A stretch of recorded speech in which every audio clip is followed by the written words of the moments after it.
Hello and welcome to this Blender tutorial. In this tutorial we're going to be having a look at how we use a multi-res sculpt to create a nice dribbly candle. So let's get started. So up here I'm going to go add and mesh and add in a cylinder, and yours is likely to come in looking more like that. It's just did that because I've been practicing.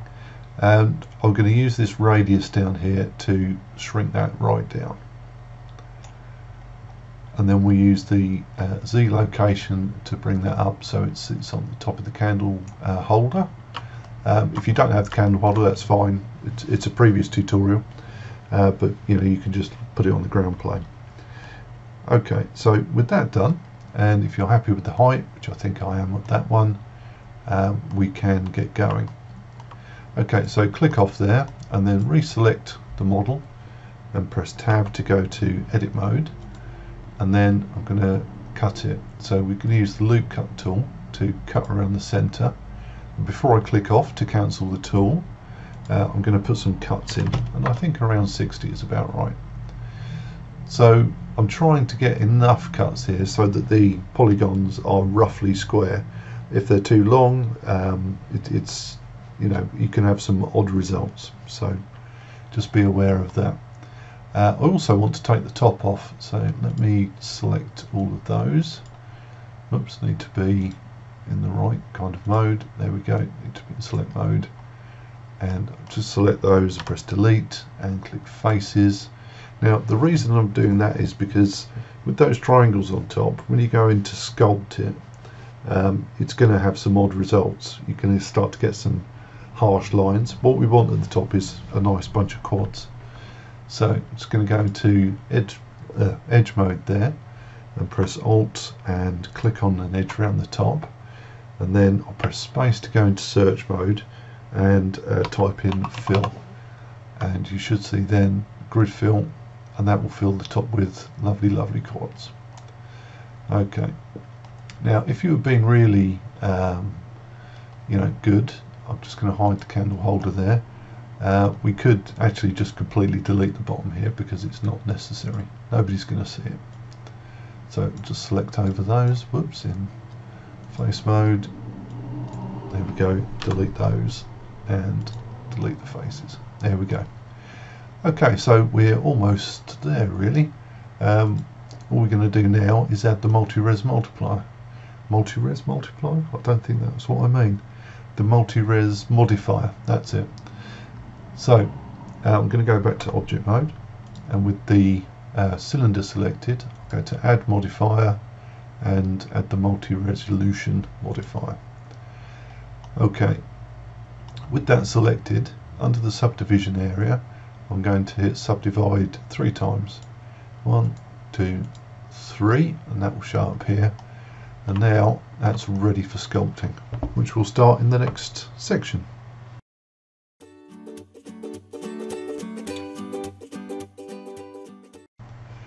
Right, so let's go to sculpt mode. I'm just going to change the mode up there, and then we get all these lovely things over here. I'm just going to make those a little bit wider so you can see all the titles. And we want just change the matte cap, because you know, we've got the plain white at the moment.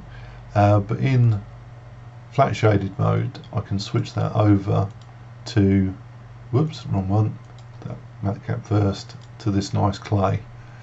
And if I select the cavity option on that, it's going to highlight the edges and low light the cavities for me. And that, it just makes it a bit easier to see, and it looks like, well, it looks nicer. Okay, so what should we do? Well, we need to build up this top edge around here. So I'm going to do that with a little bit of draw. So I'm going to use the 7 key to get to the top. I might actually hide the candle holder for the moment.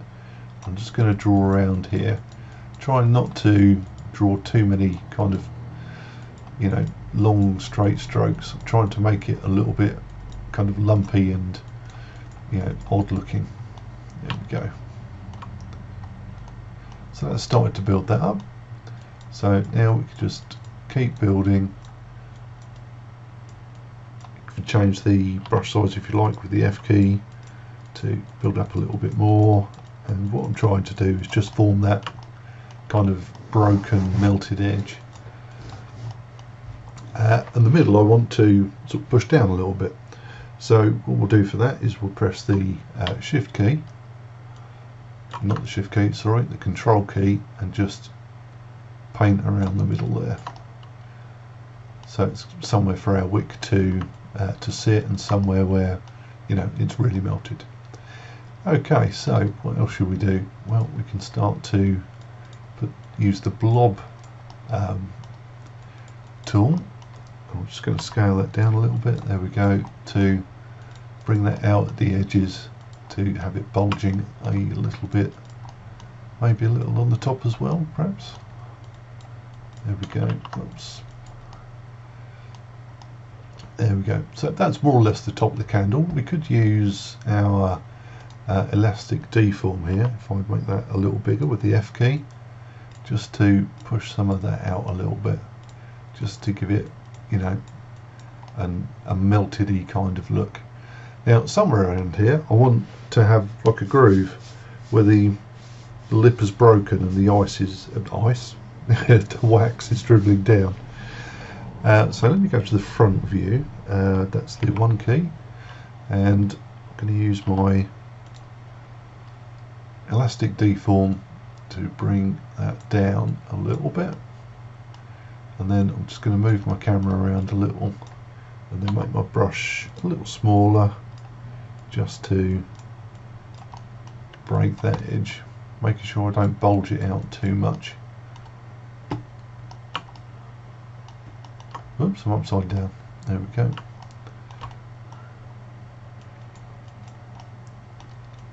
There.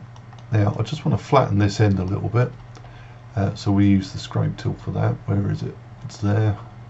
So I'm just going to scrape over these ends. This end here.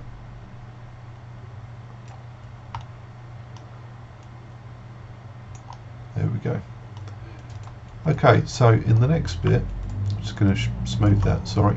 In the next little bit, what we're going to do is start to form the drips around the candle itself. So I'll talk to you then.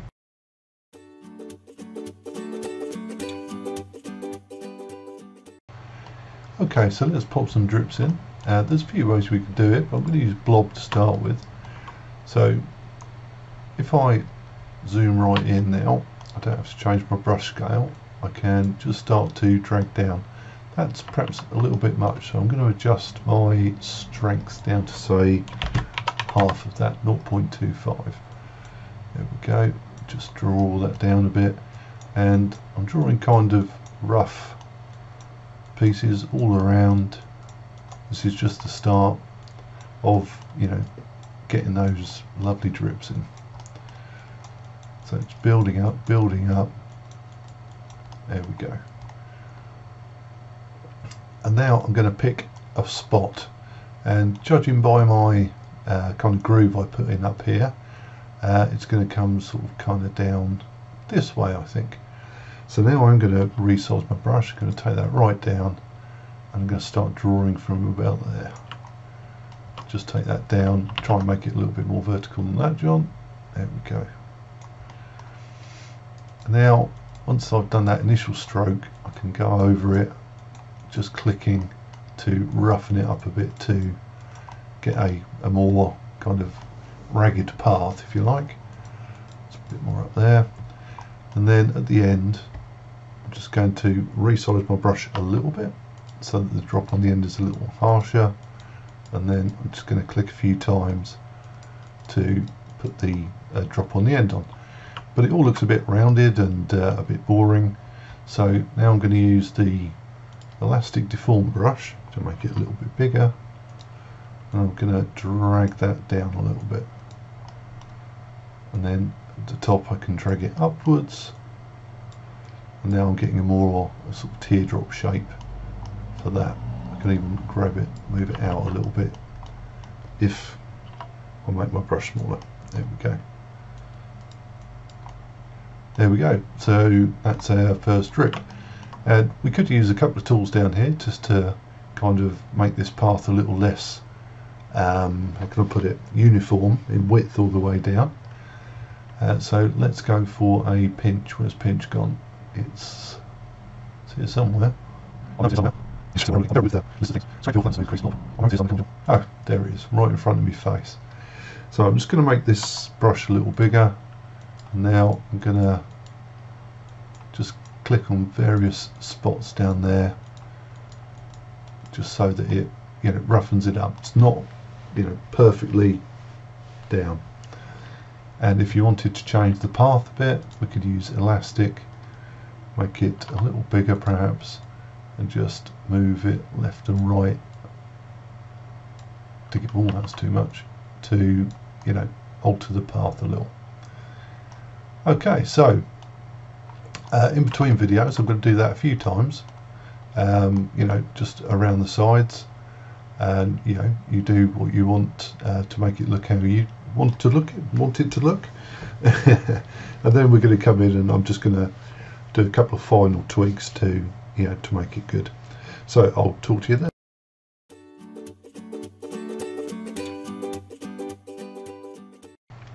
Okay, so I've added a couple of drops around, and now I just want to do a few final touches. Now I'm not going as far as the bottom because my candle's not that far burnt down, but of course you can build up the bottom and, you know, make it look a bit slumped and have some drips going into it. But I do want to spoil the complete kind of perfection of this lower half. So for that I'm going to go to a flatten, perhaps scrape brush, and just in various places I'm going to turn my strength down there to about 0.3, and I'm just going to draw across it a little bit. You might not even actually see what's going on, but you know, there will be changes and it will make it look, you know, less perfect. Perfection is, you know, the killer of 3D, if you like. If something's too perfect, you know, it breaks your eye and your, you know, sense of belief. Let me change that up a little bit. There we go. Now you can really see it. I'm just kind of putting some flattened-ish areas in there to make it look less perfect. Don't know how many times I can say perfect now. I should come up with some different words. Okay, so the other thing is my top may be a little bit too thick. I've had a look and I think that these have a tendency to be a little thinner. It depends how cartoony you're going, or how, you know, stylized. Cartoony is perhaps not the right word. So what I'm going to do is going to raise up one bit there, and then I'm going to start to pinch it together just to give myself a thinner top. There we go.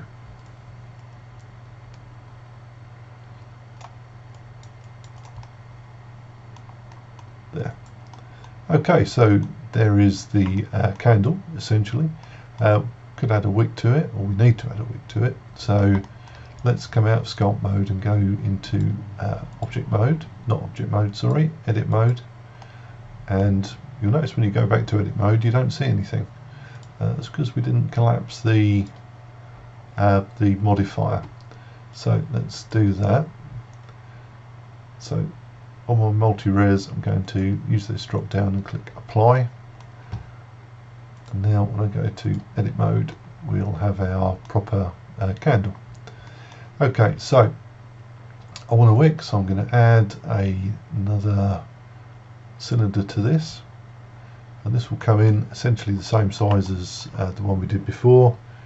So I'm going to make it much thinner.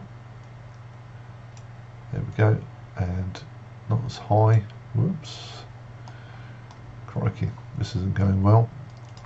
0.05, is that enough? 0.025, there we go. And yeah, maybe a meter. I haven't done this to scale, which is not me usually, but let's just move that up. Oops, that's not up. Oh goodness, it's all gone pear-shaped. Okay, let's try that again. So add cylinder, at least it's coming at the right size this time, and then I'll draw that up until it's in the right place. You can of course work upon the wick to bend it and do all sorts of things to it, but that's good enough for me at the moment, although that's way too big. So let's take the depth down and whoops, there we go.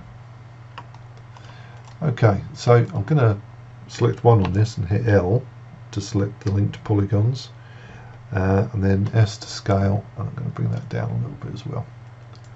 There we go, maybe even move it up a little.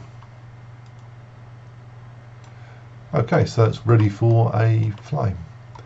Okay, so that's our candle, and yeah, I'll probably do a materials thing for this one next.